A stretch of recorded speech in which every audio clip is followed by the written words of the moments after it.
My brother-in-law told me to change my dress before anyone else saw me in it. I was standing in the hallway of my in-laws' house holding a pie when Gavin stepped in front of me and said I couldn't walk into Thanksgiving dinner wearing that. It was a dark green wrap dress. Same one I wore to my office holiday party last year. My husband told me I looked great in it 20 minutes earlier. But Gavin took one look and said his parents' home wasn't that kind of place. Gavin's been living with my in-laws for about a year and a half since his wife Rhea left him. She filed for divorce after he spent their entire marriage telling her what she could wear, where she could go, and who she could talk to. She moved to Seattle, started a photography business, and never looked back. He moved into the guest room above his parents' garage and started acting like the household dress code enforcer. It started small. At his mom's birthday brunch, he said my skirt was a lot. At a 4th of July barbecue, he told me my shorts were too short. At his niece's baptism, he whispered to my husband that my blouse was distracting. Every time my husband said the same thing. He's going through it. Just ignore him, his mom said. He's fragile right now. Don't make waves, so I didn't. I swallowed it every time because I thought being patient was the right thing to do. Thanksgiving dinner, 12 people around the table. Turkeys carved. Gavin's sitting diagonal from me. We're halfway through the meal when he puts down his knife, looks across the table, and says, I still think you should have changed. That neckline isn't appropriate for a family dinner. Everything stops. His mom freezes with her glass halfway to her mouth. My sister-in-law Tess stares at her plate. My father-in-law clears his throat but says nothing. 12 people are now looking at my chest because Gavin pointed them there. He crosses his arms and leans back, satisfied, like he just said what everyone was too polite to say.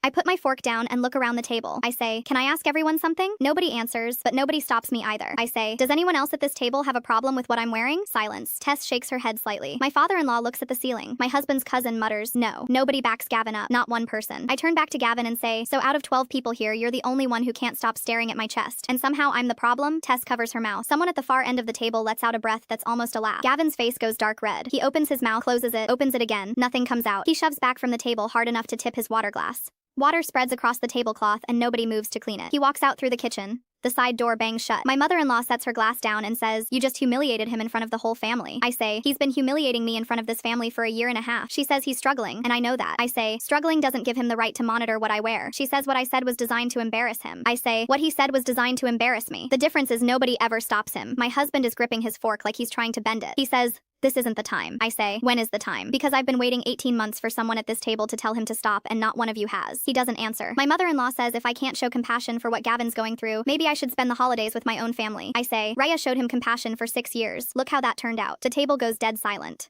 She stands up, picks up her plate, and walks into the kitchen without a word. I sit there for 30 seconds before I grab my coat and walk out to the car. My husband comes out 15 minutes later. Doesn't say a word the whole drive. At home, he says, I ruined Thanksgiving, that Gavin's barely functioning, and I tore him apart for no reason. I say Gavin tore into me first, and nobody said a word. He says it's not the same thing. I say, how is it not the same thing? He grabs a blanket from the closet and goes to the living room. His mom texted the next morning, said I owe Gavin an apology, and I need to think about whether I want to be part of this family. I texted back that I've been thinking about that since the first time he told me what to wear and nobody stopped him. She never replied. It's been 5 days. My husband's still on the couch.